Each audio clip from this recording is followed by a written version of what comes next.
pessoal, tudo bem? Hoje eu estou de volta com essas duas maravilhosas escritoras, autoras desse livro lindo, Socorro, Meu Filho Não Estuda, que é a Roberta e a Thaís Bento. E nós já fizemos 3 vídeos maravilhosos sobre esse livro, sobre aprendizado, sobre tecnologia, sobre paciência, sobre muito mais coisa que tem a ver com como que os nossos filhos aprendem, como que eles começam a se interessar pelo estudo, como eles podem ir bem ou não na escola. Então vale a pena vocês acompanharem, todos os links sempre estão na caixinha de descrição, tá bom? Hoje o assunto é, vocês falaram que existem 3 fatores críticos para o aprendizado de uma criança. Eu queria muito que vocês falassem mais sobre isso e também fiquem ligados até o final, porque a gente vai falar de uma coisa muito importante, que é a responsabilidade da criança em tudo isso, né? Então vamos começar com esses itens. Se for que tem 3 fatores críticos, quais são eles? Bom, o primeiro fator é o sono. É verdade, verdade. Todo mundo gosta dessa notícia. Dessa notícia, que é importante dormir. E então assim, durante o dia o nosso cérebro começa a produzir algumas toxinas que é como se fosse lixo que fica andando no meio dele. E quando a gente dorme, ele se livra dessas toxinas. Quando a gente não dorme ou tem uma noite mal dormida, no dia seguinte, nosso cérebro está cheio desse lixo do dia anterior e começa a acumular com o lixo que ele já começa a produzir do outro dia. Olha, eu nunca pensei por esse lado. E quando a gente pensa em crianças na idade escolar, por exemplo, durante a semana de prova ou semana que eles têm mais provas, é a semana que eles menos dormem normalmente, porque eles ficam até tarde estudando, varam a noite estudando.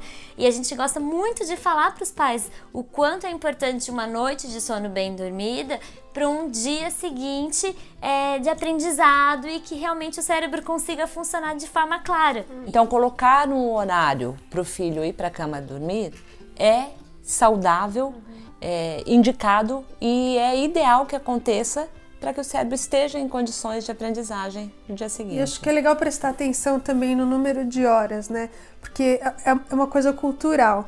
No Brasil, a gente tem mania de dormir muito tarde. Aqui nos Estados Unidos, eu comecei a aprender que a Vitória tem que dormir cedo. Ela vai dormir 7h30 da noite. O pessoal no Brasil fala, isso não existe, né? É uma coisa cultural. Óbvio que às vezes não é realidade para algumas pessoas, porque pais trabalham fora, chegam por volta desse horário, mas realmente prestar atenção, né? De não ir dormir meia-noite, né? Então, e é uma questão de criar o hábito mesmo. Também, é verdade. Porque é isso que você falou. As crianças aqui nos Estados Unidos, elas têm o cérebro, o corpo, do mesmo que as crianças brasileiras. O hábito é que faz a diferença. Então, verdade. no começo, para você conseguir que seu filho durma mais cedo, ele vai ter que algumas vezes deitar sem ter sono, mas depois do 2º, 3º dia, ele dorme. É isso aí, né? Isso. Não tem opção. Tem que dormir. Não tem pra onde.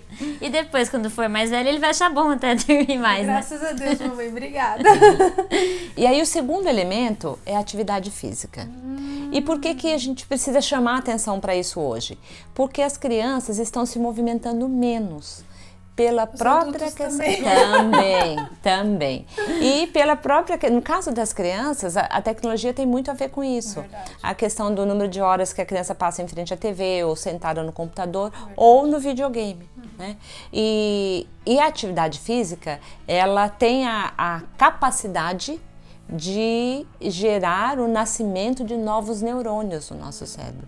Mais neurônios significa mais possibilidade de conexão, mais facilidade de aprendizagem. E então, o que isso funciona pra gente também? Também, em qualquer faixa etária. Também, em qualquer faixa etária. Daí é uma descoberta recente de que tem essa forma de produzir novos neurônios, que é a atividade física. Incrível. E que se nós começarmos com a criança, desde que ela é bem pequena, a equilibrar o dia. Então ele pode ficar no tablet, no computador, no videogame, na televisão, desde que ele tenha dormido 8 horas por noite e que ele tenha feito alguma atividade física durante a semana. Então o tempo que sobrar, ele não tem problema. Mas essa atividade física Não precisa também necessariamente envolver gasto com academia, pode ser assim, mas uma simples caminhada, uma brincadeira que exija movimento e um passeio no parque, uma caminhada na própria rua em que a criança mora. O importante é que, inicialmente, de novo, é um hábito, né? E os pais são responsáveis pela criação desse hábito, desenvolvimento desse hábito na criança. E, bom, a partir daí, então, também a aprendizagem se torna mais fácil. E aí tem o terceiro elemento, que para a criança menor que ainda não vai para a escola, ele se concentra no fato do foco, de atividades que não sejam online. Então, assim, não estar na TV, não estar no computador, não estar no tablet, mas fazer brincadeiras que até vão acabar tendo a questão do movimento também, mas brincadeiras mais duradouras, como montar uma casinha. O tato, né? Essa coisa assim, de pegar, de sentir, de cheirar. E fazer o resgate, que a gente fala para as famílias, fazer o resgate dos jogos de tabuleiro também. Que é alguma porque coisa nessa parte é muito importante o papel dos pais, porque muitos pais ficam falando, saia desse computador, e na verdade hoje em dia as crianças nem sabem o que fazer fora do computador. Então é muito legal até os vídeos que você mostra de o que você pode fazer sem computador para o seu filho se divertir. É um exercício constante para nós também, porque a gente também tá cansado, a gente também quer relax. É uma delícia sentar e assistir nosso seriado favorito, mas a gente tá perdendo nessas conexões e as crianças estão crescendo. A gente tá meio que formado, já óbvio que a gente tem muito para melhorar sempre, mas a gente já tem uma base, né, do que a gente do que a gente acredita, do nosso aprendizado. As crianças não.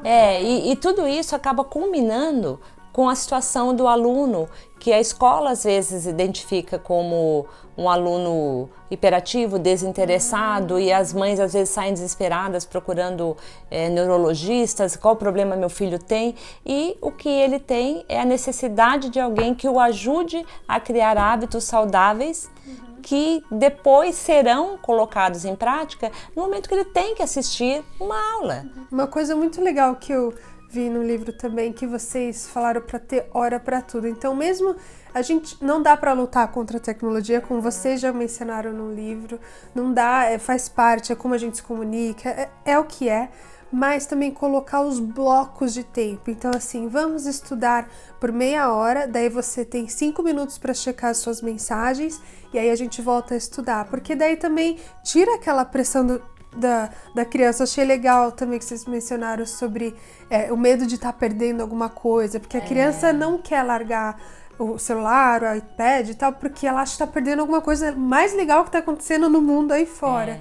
Então, fala assim, não, fica sossegado, daqui a pouco você vai ter o seu tempo só para você, para checar suas mensagens, responder seus amigos, mas agora é o nosso momento, né? Agora a gente vai fazer algo super legal, super bacana. Então, agora é hora de você focar nos seus estudos, porque você vai ver, você vai terminar muito mais rápido, você vai estar concentrado. Então, achei muito legal isso. Eu nunca pensei nessa forma, porque parece que às vezes é um castigo, tipo, enquanto você não terminar, não vai ter. Exatamente isso. E nós colocamos faz meia horinha. Né? Foram vocês no livro, achei isso muito nós falamos bacana. isso, que muitas vezes enquanto você não terminar essa tarefa, você não levanta daí. Isso é prejudicial, inclusive porque a cada 25 minutos, concentrado, o cérebro começa a perder o foco. Ele precisa de oxigenação. E ao se movimentar, você reabastece, oxigena. Então, por isso esses 5 minutos em que ele pode checar mensagens e tal. Desde que ele se levante, se movimente para oxigenar o cérebro. E os próximos 30 vão render muito mais. Então, provavelmente, uma tarefa que ele levaria 2 horas para fazer, ele vai completar em 1 hora, com um intervalo de 5 minutos, e vai ser muito mais produtivo, porque ele vai assimilar mais e o resultado vai ser melhor também. E uma coisa que eu tava pensando agora, a gente falou muito da responsabilidade dos pais. O pai tem que ser o exemplo, o pai tem que ser tal, o pai tem que fazer isso, tem que levar, tem que ser presente, tem que instruir, tem que conversar. Mas agora vamos falar qual que é o papel dos filhos, porque existe a responsabilidade das crianças de qualquer idade. Toda criança pode ter responsabilidade. Quando a criança tem 1 aninho, ela já consegue ter a responsabilidade de, sei lá, levar uma madeira para você até a pia para lavar. Começa desde cedo, toda criança pode ter uma responsabilidade, no mínimo, isso é o mínimo, né? E às vezes quando a criança tá com dificuldade de estudar ou então não quer estudar, tem sempre o culpado, né? Ah, eu tô cansado. Ah, a professora não me ensinou. Ah, o meu amigo não parou de falar comigo durante a sala de aula. Então tem tanta coisa que pode, né, influenciar a criança a culpar outra pessoa, e vocês fecham o livro assim de uma forma tão linda que eu queria tocar nesse assunto, sobre a responsabilidade da criança e do pai confiar que a criança é capaz o suficiente para fazer o que ela tem que fazer e não ficar em cima e não ficar, você não sabe nada, não sei o quê. Então fala um pouco sobre esse capítulo que para mim tá cheio de coração assim no meu livro, porque eu achei muito especial. A partir do momento que a criança percebe que o pai confia que ela é capaz, que ele tá depositando nela essa expectativa de que ela vai conseguir, ela assume o compromisso de não, então eu consigo, porque o que é importante a criança também perceber é que isso é responsabilidade dela, porque por exemplo, uma coisa que acontece normalmente na hora da tarefa. A mãe fica, por favor, meu filho, faz tarefa, por favor. Como se fosse o como trabalho se fosse dela, um favor né? pra mãe. Na verdade, não é. É pra ele mesmo que ele tem que fazer a tarefa, A consequência é pra ele, Exatamente. Então é isso que eu acho que tá assim, bastante confuso hoje em dia, e que os pais precisam de fato acreditar e passar a responsabilidade. No caminho mesmo quando eu estava no avião vindo para cá, eu recebi uma mensagem, um pedido de ajuda, e a mãe estava desesperada porque o filho tirou nota abaixo da média em todas as provas que ele fez na escola. E aí eu perguntei para ela, e ele? Como que ele está se sentindo? Ah, então, porque eu tô vendo que se foi culpa de quem... Não, peraí, em primeiro lugar ele tem que sentir que é ruim para ele. Então, nós sempre colocamos para os pais que para o filho se sentir responsável, ele tem que mostrar, o pai tem que mostrar que ele acredita e, de fato, dividir a responsabilidade ou mostrar para ele. Por exemplo, no caso quando chega o boletim da escola.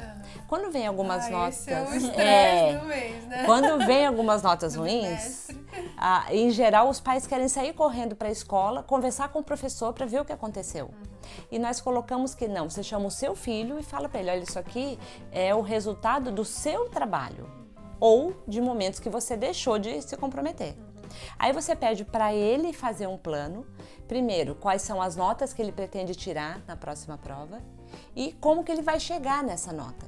Então, é ele, não é o pai saindo correndo desesperado, já pondo o filho para estudar. Parece que as notas ruins vão prejudicar o pai e que o pai tem que achar uma maneira para no próximo bimestre aquilo não se repetir. E é exatamente o contrário. O pai correr falar com o professor, deixa só o filho livre mesmo. Deixa que os dois se resolvam e um dos dois lá são os culpados, não eu.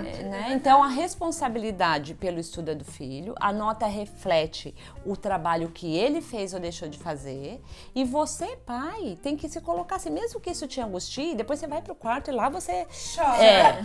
Mas para ele você fala, olha, isso aqui vai ser prejudicial para você. Então você fala quais notas você pretende tirar no próximo bimestre e me fala o plano, o que você vai fazer para tirar a nota melhor.